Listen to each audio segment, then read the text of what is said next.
This is our group project, also known as GASP. One bit the thing. We'll put in slides.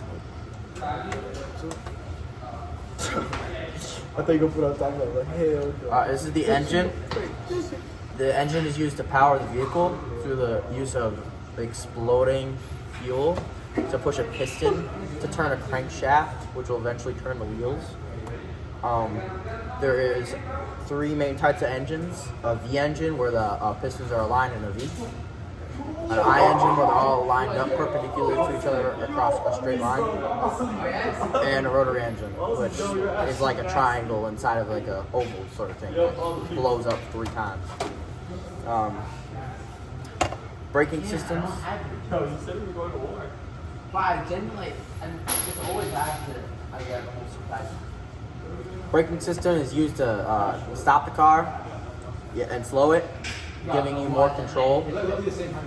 How it works is that there's usually 2 pads that can clamp together around a rotor, which is attached to the wheel when it's spinning. So when it pushes together, it makes that kinetic energy into heat energy, slowing down the car. The cooling system is a system in the engine that uses coolant to keep the engine from overheating, and that helps the car's performance so that it doesn't break down. The coolant is a mixture of water and antifreeze that transfers around the engine to absorb the heat. The electric system in a car is powered by a battery, and the alternator creates energy to recharge the battery, and the battery gives energy to the starter engine to make the engine work. And another part of the electric system is like what it's actually used for around the car. Like the radio, headlights, interior lights, air conditioning, heating, and a dashboard display when the engine is off. When the engine is on, the alternator converts the engine's mechanical energy into electric energy for the electronics. Alright, so the steering system, steering and suspension system in a car plays a big role in both handling and ride comfort. While these 2 systems are separate, they work together to maintain the control of the vehicle and ensure a smooth ride. They also help make sure that the car is as safe as possible while you're driving. The steering system works by converting the driver's rotational input on the steering wheel into the linear motion of the wheels to change the vehicle's direction. The steering wheel's rotation turns the steering column and pinion gear, which engages with the steering rack. The rack moves it side to side, pushing or pulling the tie rods and steering knuckles to pivot the front wheels. Many modern cars use a power assist system, either hydraulic or electric, to reduce the physical effort required to push the wheel or to turn the wheel, which is why it's not you physically using like 4,000 pounds of force to turn the car. Next one. The suspension system. A car suspension system uses components like springs and shock absorbers, or dampers, and control arms to absorb road impacts, maintain tire-to-road contact for grip, and reduce body movement like bouncing and swaying. Springs absorb the initial shock and store energy, while the dampers convert this energy to heat to get rid of it, preventing the vehicle from continuing to bounce, overall ensuring that the car is maintaining proper control. Control arms connect the wheels to the chassis and guide their movement, and sway bars further limit body roll during turns. Next one. Heating and air conditioning system. Car's heating, ventilation, and air conditioning system controls the cabin's temperature and airflow using 2 primary methods. Heating, which uses hot engine coolant, and air conditioning. For heating, warm coolant from the engine flows through a small radiator called the heater core, and the blower fan blows air over it to warm the cabin. For cooling, the system circulates the refrigerant through a cycle involving a compressor, condenser, and evaporator.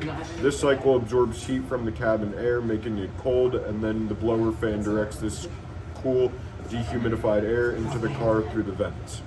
Alright, so fuel is the energy source for a car. Just like people eat to get energy, cars eat fuel to run. When fuel goes into the engine, it mixes with the air, will then burn into a small explosion. These explosions push parts inside the engine that create power. This power then goes through the transmission, which adjusts, and it finally reaches the wheels so it can move. Fuel can also help run other things like air conditioner, lights, radios, because the engine makes electricity too.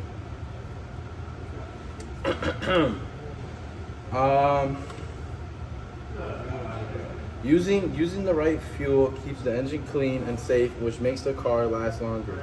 Some cars use gasoline, some use diesel, and some use special fuels. Will electric cars use battery instead. Without a fuel, a regular car will not be able to start, move, or power anything.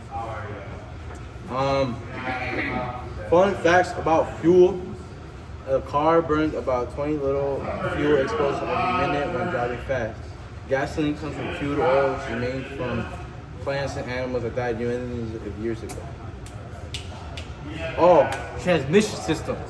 The transmission system is like bike gears between the engines and the wheels.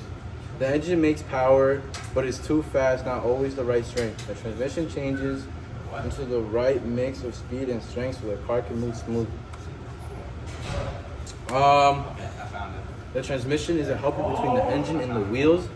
The engine makes power, but it spins too fast to use directly. The transmission changes the power so it can start moving, climb hills, or go fast on highways. Fun facts about, shit about transmissions. A car's transmission is like magic gear helpers. It decides how much power goes into the wheel. Manual transmissions are called stick shifts, which means you move a stick to change gears. The exhaust system. So the functions of the exhaust system are: it's bolted to the engine. It collects gases from each cylinder and funnels them into a single pipe. It's built from cast iron or stainless steel to withstand extreme heat. It gets very, very hot, so do not touch it. You will burn yourself. Cadillac converter. The gas is then passed through this component which uses precious metals, platinum, palladium, rhodium, all those types of fine metals, to convert harmful gases like carbon monoxide and nitrogen oxide into less harmful substances, which is bad for the pollution in the environment type shit. The resonator helps tune the sound by canceling out specific frequencies. The muffler significantly reduces overall engine noise. And the tailpipe for the final section that directs the clean and cooled exhaust gases safely away from the vehicle. Next slide. Body and frame of the car. Structure frame. The body is built upon a frame or chassis which acts as the vehicle's skeleton, supporting all components like the engine, suspension, etc. Modern cars use unibody construction where the body and frame are they're basically built together for strength and lightness. External parts, these include doors, hoods, roof, fenders, and trunk lids. The primary function is to protect the inner parts of the vehicle and keep everything inside. Safety features, there's crumple zones, just in case you get into a car crash so the car takes less damage. Reinforced sections, features like side impact beam or door provide protection against collisions. Aerodynamics,